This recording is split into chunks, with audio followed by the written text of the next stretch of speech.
I can feel like 80 rats in my Marys. Me and Drizzy back to back, it's getting scary. If you fucking with my eyes, just don't come near me. Put some bins all on your head like Justin Terry. Hello, listeners and viewers. This is the Faison View Podcast. Let's get it. Episode 166, man.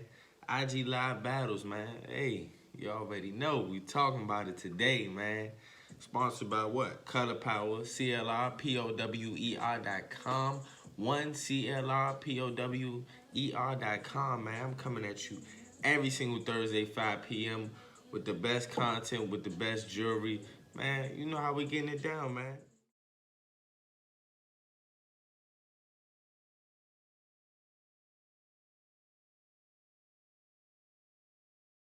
Make sure you get your handcrafted jewelry, your bracelets, your necklaces, your waist beads for your ladies and ladies, man. Copy waist beads too, anklets. I'm out here, man. I'm doing it big. We're gonna keep on moving. We're gonna keep on pushing through this quarantine. We're gonna come out with better results, man. Hey, you gotta keep striving. And you already know, before I get started, I want to tell you about the opportunity of Forex and what it can do for you, what it can do for your loved ones, and what it can do for you down the line with generational wealth, man. If you're sitting at home wondering what you can do in these times or ways to make money, man, make sure that you take the time out, hit me up, hit anybody else up that you think is knowledgeable on Forex, and get that information, man. Let's continue to grow, make generational wealth.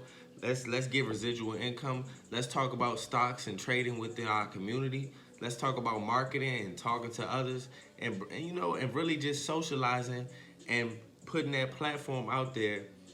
Hey, for us to eat and get better, man. So please, if you have any questions about Forex, please don't be shy to hit me up. I want to give you all the information that you need, and I feel like it's very, very pivotal that you join this opportunity, man. Let's get it. So this episode, you already know our topic's gonna be, we're gonna shake them up. First and foremost, I want to do the king of the hits. So IG Live, man, everybody's been on, DJs, rappers, producers. Hey, everybody's getting on and just really having a battle of each catalog. And I feel like these three, feel like nobody should even bring up their name. But I'm gonna bring up their name and see. I want to see your views, and I want you to get my views and opinions on this one. So one can stay and two gotta go. So my first one is Wayne, Kanye, and Drake, king of the hits. We're gonna choose one. I'm gonna choose one. I'm not gonna be biased. I'm gonna choose one off the catalog, off the biggest hits. Secondly, the live battle importance and the best one so far, and why. Thirdly, is it fair to release inmates, current status inmates, because due to the coronavirus? We'll get on to that. And lastly, you already know that would you rather, we gotta shake the world up. Would you rather have a horrible job but able to retire early within 10 years, or have your dream job and work forever? So your choice. Would you rather? That is your choice. So man, let's get right into it, man. King of the hits, and I feel like these three is really no introduction for them, because they're already signed, still deliver in the culture, in the industry, and just in the realm of being legends. So Wayne, Kanye, or Drake in a hit battle. I really don't know, and it's really hard for me to say. Wayne is my favorite rapper. Drake is my favorite artist, and Kanye is debatably one of the most, if not the most influential artists there is. So in the realm of that music, it's gonna be hard. So I'm gonna give you three hits, just three, because if I go through that catalog, it'll be very long. I'm gonna give you three hits of each of their catalogs.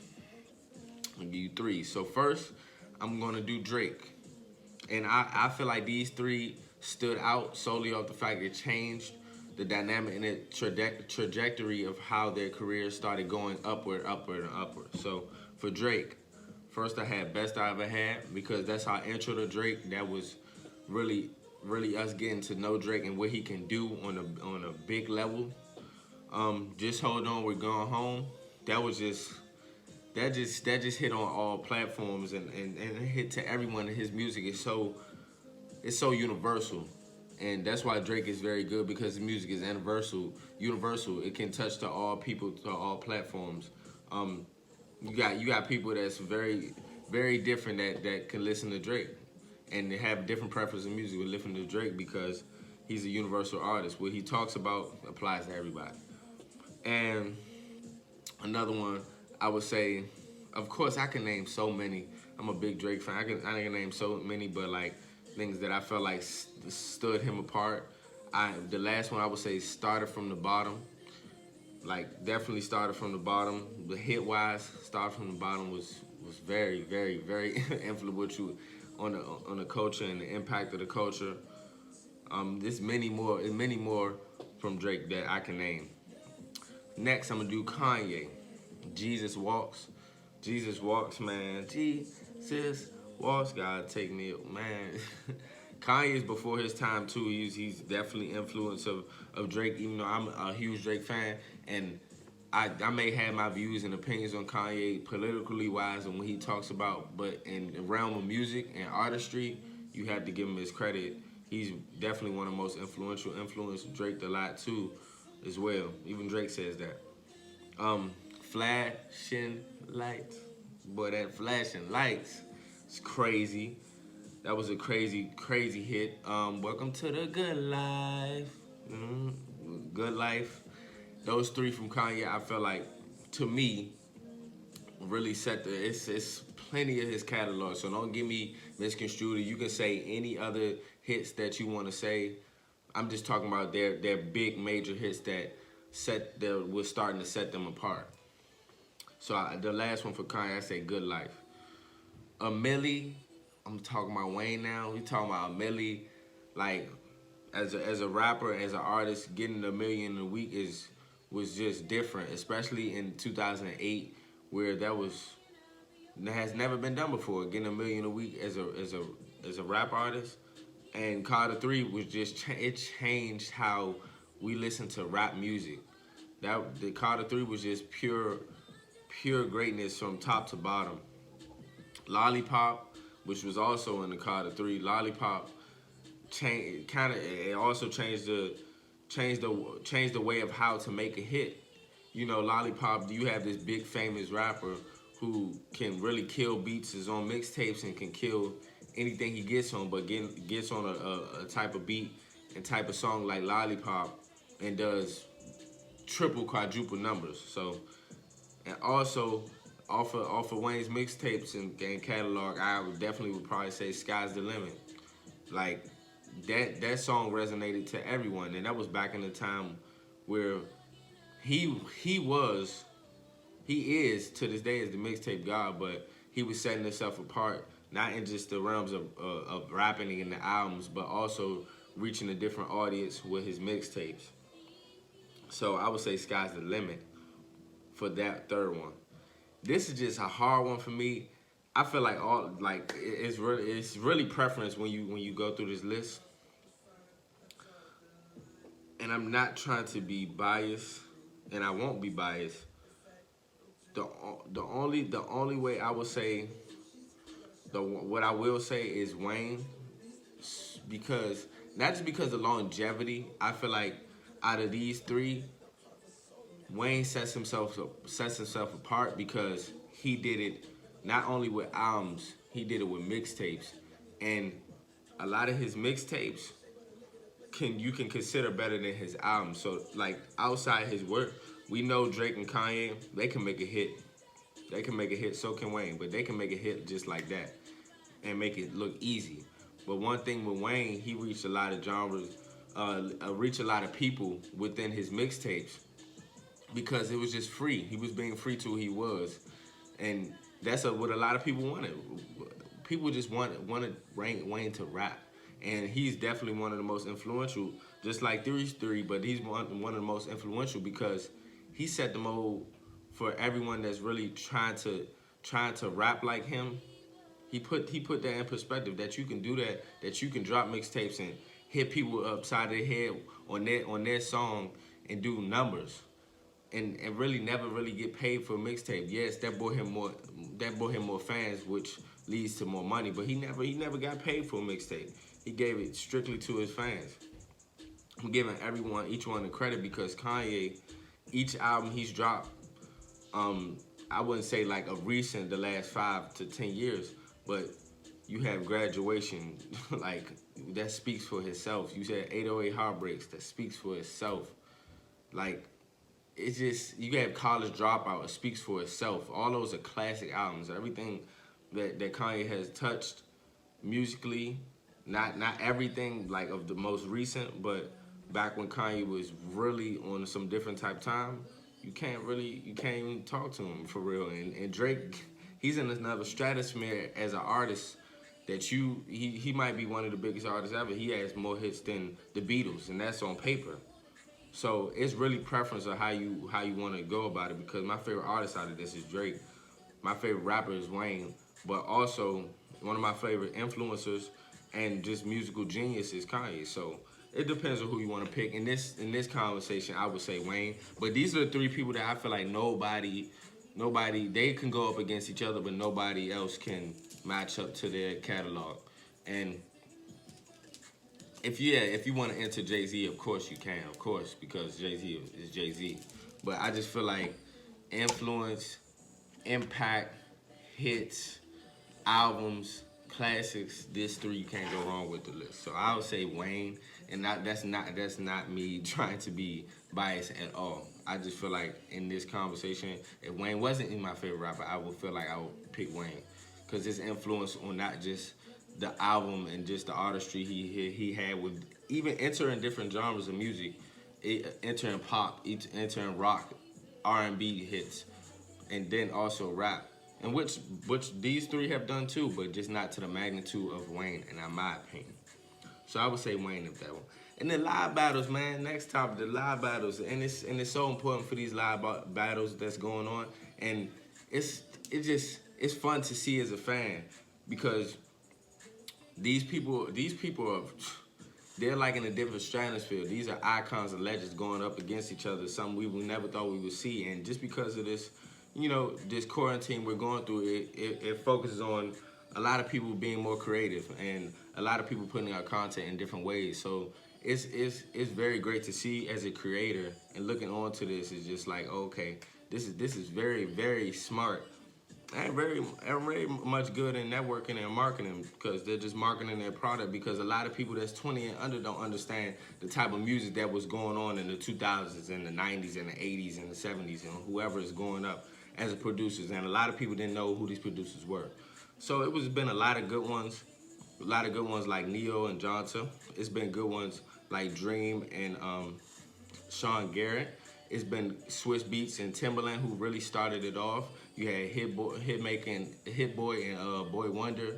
And one of the most important, not important ones, the best one was the T-Pain and the Lil Jon one. I feel like the T-Pain and Lil Jon one was the perfect one, solely off the fact that the respect they had for each other, and really the conversation and the dialogue they were having between each songs, and just giving each other respect. And some of these, it's always gonna be that competition, like the Sean Garrett and the Dream, them going back and forth, like both great producers with amazing catalog. And it's not anybody basically losing. It's icon versus icon. And also Manny Fresh and Scott Storch. Forgot to lead them out. But like I'm saying that, it's icon versus icon. So, egos get in the way, but at the end of the day, this is just a fun experience that you guys are having and the fans are having. So I feel like T-Pain and Lil Jon perfectly set that mold.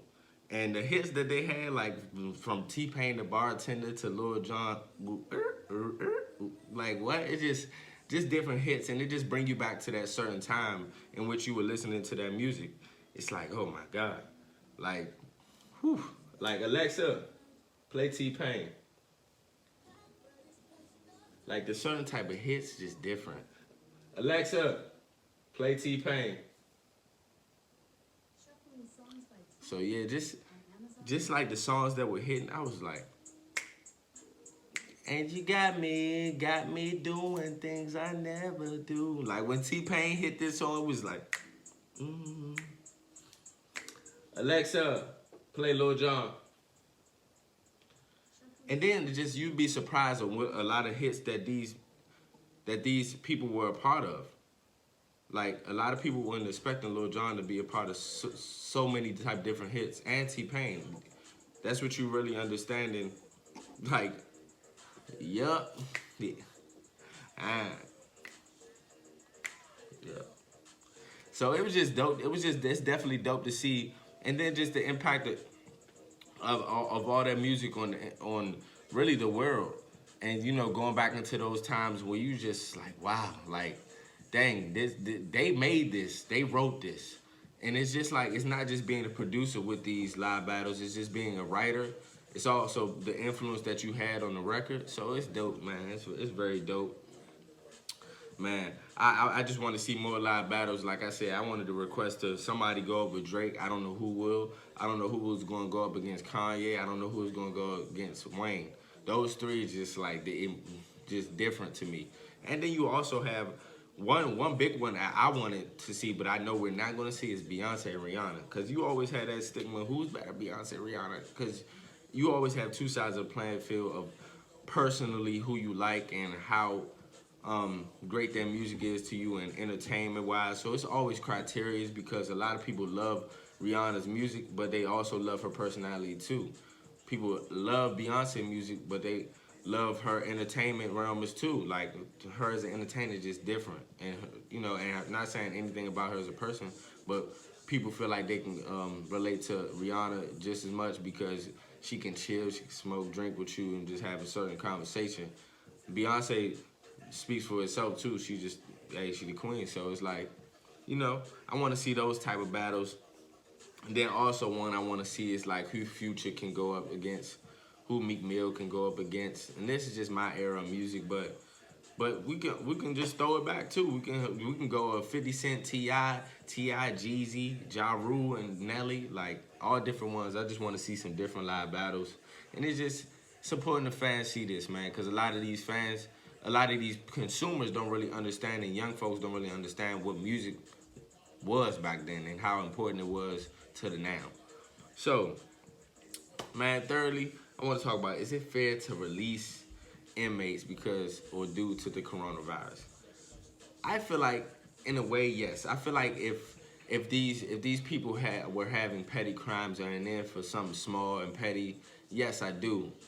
And before I say that, I don't want anybody to be locked up. We don't want anybody to be in jail, especially a lot of our people in our black community, which is more than 60 to 70% in the United States are black inmates. You know, so at the end of the day, I don't want to see anyone in jail. But what opened my eyes a lot was just the fact that 6ix9ine getting out, and it's like the magnitude of his situation and how like crazy it was in the time he was looking at, and to see him to get out a year and a half later, and you still have a lot of inmates who are in there on petty crimes or on little things and can't really leverage anything because they don't have the money to, and they're not you know telling on anyone to get out of that situation. So I find it kind of messed up in some senses that certain people can get out due to the coronavirus and the effects it will have on the inmates, and some people don't. So I just feel like I don't think it's fair, but we want everyone to be healthy because everybody makes mistakes in life, and we can't really everybody as a human, we all make mistakes. I'm not saying that a killer or somebody of higher rank of criminal status should just be getting out. But I feel like it should be a fair, fair reasoning of why somebody should be out due to coronavirus, not just, I just want to be out because of the coronavirus. Everyone has to deal with it, and even on the outside, you have to deal with it. So, hey, I don't think it's fair, to be honest. But hey, we're gonna see how it plays out. Lastly, would you rather have a horrible job, but able to retire within 10 years, or have your dream job but work until the day you die? I wouldn't say this is so easy, but to me it's an easier would you rather, because even with a horrible job, you working a horrible job for 10 years, you don't know that the effect and the stress level that may have on you during that whole time. So you really just have to be mindful of which one you would choose in this and would you rather, because if I'm stressed out and really just battling with getting up every morning for 10 years of my life, and of course I'm looking at the end of the road and be like, oh well, okay, this job I may not like, but I can retire within 10 years. Yeah, that's cool. That's definitely it would be a good deal. But having a dream job to me exemplifies going into whatever job that you feel like is your dream job, and you loving what you do. If you love what you do, you don't treat that as a job. You treat that as something that's near and dear to your heart, like a hobby or something that you just do for fun. And so if you're doing that for the rest of your life, I don't see any problem with that at all. And you're so close and embedded into this dream that you won't let anything snatch that dream job out of your grasp. So I would definitely say dream job for the rest of my life, because I'm really happy where I'm at.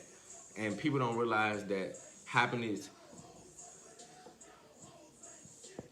people don't realize that happiness can be defined in many ways, and your happiness can't be compromised over something like money or something like retiring early. No, your happiness is your happiness, and whatever you feel like makes you happy, you should go with that. So I feel like what will make me happy is my dream job, and doing that until the day I die. And I would not be mad at that at all. Like, one of my dream jobs is talking to you listeners and viewers. Like, it's one of my dream jobs. I want to be on a panel. I want to be talking to people. I want to use my platform in the best way I can possible, and just giving young, older, my age, just words of wisdom and words that you can take into your everyday life. So that would be one of my dream jobs. So I would love to do that until the day I die. You feel me? Of course. But look here, man. This is the Faison View podcast. I'm coming at you every Thursday, 5 p.m. You have 1CLR, POWER.com. You have Color Power right here, man. Go get yours today, man. Hey, man. Flying out the market. Hey, necklaces, waist beads. It's getting hot out there, ladies, man. Let's get your waist beads and your anklets, man. Show off your little ankles and tattoos, show off. And get you some right hand crafted bracelets for your loved ones, for yourself, for anybody that you feel like this product is for. But it's for everyone. So, hey, it's unisex. Make sure you go get that. And lastly, before I go, what I want to talk to you guys about is just making money from home, and just being smart about the opportunities that are out there, such as Legal Shield, man. Legal Shield is very, very pivotal to everyone into the everyday life, and having lawyers to sign contracts. If you're an artist, you need to be embedded in knowing what you need to be signing when you're dealing with contracts. If you're an entertainer, if you're doing anything in the realms of that, if you're having legal troubles, hey man, come get with Legal Shield and really learn about the opportunity, because the opportunity is there for you to really make money from home, man. And if you didn't want to become an associate with Legal Shield, you can become a member and get all the incentives and all the things that come with Legal Shield, and calling law firms and getting in tune with it. Hey man, we getting older, we're getting more mature. We got to get wiser with the things we need and instead of the things that we want. So tap into that. Make sure you DM me, contact me about Forex, and contact me about Legal Shield, man. These are ways that you can make residual income from home, man. So let's get into it. Hey man, love you guys. Thank you, listeners and viewers. Hey, Thursday, 5 p.m. Make sure you tune in, man. You already know, man. One, love you guys.